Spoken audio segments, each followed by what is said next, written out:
नमस्कार, मैं हूं doctor K Aggarwal, president Heart Care Foundation of India and CMAAO, past national president Indian Medical Association and editor Medtalks. कितना समय लगेगा मेरे को कोरोना डेवलप होने में अगर मैं एक पॉजिटिव पेशेंट को मिलता हूं तो? कंफ्यूजन है लोगों के मन में। आइए इस कंफ्यूजन को दूर करने की कोशिश करते हैं। अगर किसी एक पेशेंट को टीबी है, फेफड़ों का टीबी है, उसका स्पूटम में एएफबी पॉजिटिव है और वो मेरे साथ में प्लेन में जर्नी कर रहा है और 4 घंटे के बाद में हमारा प्लेन लैंड कर जाता है, मेरे को टीबी होने के चांसेस बहुत कम हैं अगर वो मेरे साथ में भी बैठा हुआ है तो, क्योंकि टीबी का एक्सपोजर टाइम मेरे को कम से कम 8 घंटे का चाहिए। यानी कि अगर मैं पूरे इंडिया में कहीं भी ट्रैवल कर रहा हूं और उस प्लेन में एक टीबी का मरीज है जिसने मास्क नहीं पहन रखा, तो भी मेरे को टीबी का खतरा नहीं है। इसे बोलते हैं हम contact time. Contact time corona के अंदर में 30 मिनट का है। कुछ लोग 10 मिनट का भी बोलते हैं, लेकिन अगर हमारा जो सिमाओ गाइडलाइंस है, confederation of medical association of Asia and Oceania, हमारी गाइडलाइंस में ये 30 मिनट्स का है। यानी कि अगर आप किसी भीड़ में जाते हो और किसी से भी 2-3-4 मिनट से ज़्यादा नहीं मिलते हो और उसमें अगर कोई कोरोना का पेशेंट पॉजिटिव है तो आपको होने का चांस नहीं है।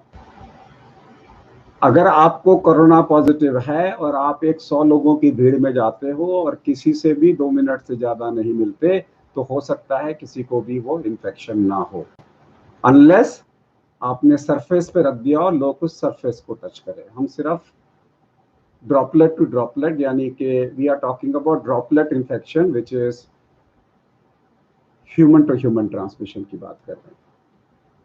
तो जो कांटेक्ट टाइम है वो 30 मिनट का है। यानी कि अगर मैं एक डॉक्टर हूं, मैंने आज 100 पेशेंट देखे या मैंने आज 10 पेशेंट देखे, उसमें से एक पेशेंट कोरोना का पेशेंट था, मुझे नहीं पता कौन था, और मैंने किसी को भी आधा घंटे से ज़्यादा एक बारी में समय नहीं दिया, तो मेरे को प्रैक्टिकली इन्फेक्शन होने का खतरा नहीं है, प्रोवाइडेड मैं अपनी नॉर्मल प्रिकॉशंस ले रहा हूँ। सो साइकेट्रिस्ट को अपना काउंसलिंग टाइम आधा घंटे से कम कर देना चाहिए।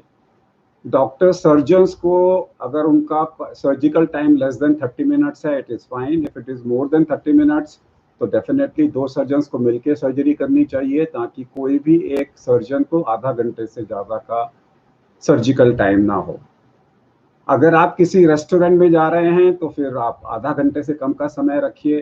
आप पिक्चर हॉल जाएंगे, वो तो पॉसिबल नहीं होगा कि आधा घंटे का होगा, इसलिए पिक्चर हॉल में हमेशा आपका रिस्क रहेगा।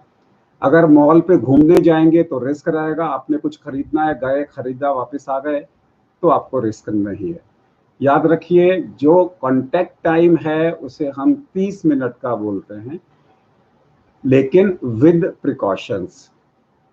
अगर आप मॉल में, आप बाकायदा मॉल के अंदर में जा रहे हैं, आपने मास्क पहन रखा है, और मास्क पहनने के बाद में अगर आपका कॉन्टैक्ट टाइम वहाँ पे visiting line less than 30 minutes है और आपने हैंड वॉश की पूरी फैसिलिटी की हुई है, पूरी प्रिकॉशंस ली हुई है, तो आपको इन्फेक्शन नहीं होगा।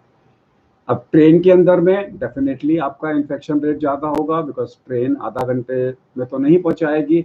उस सिचुएशन में आपको 6 फीट का सोशल डिस्टेंसिंग करना बहुत ज़रूरी है, और साथ में आपको ग्लव्स पहन के रहना है और हैंड वॉशिंग करना है।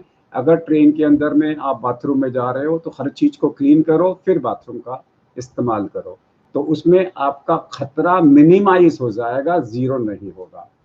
कोरोना नमस्ते।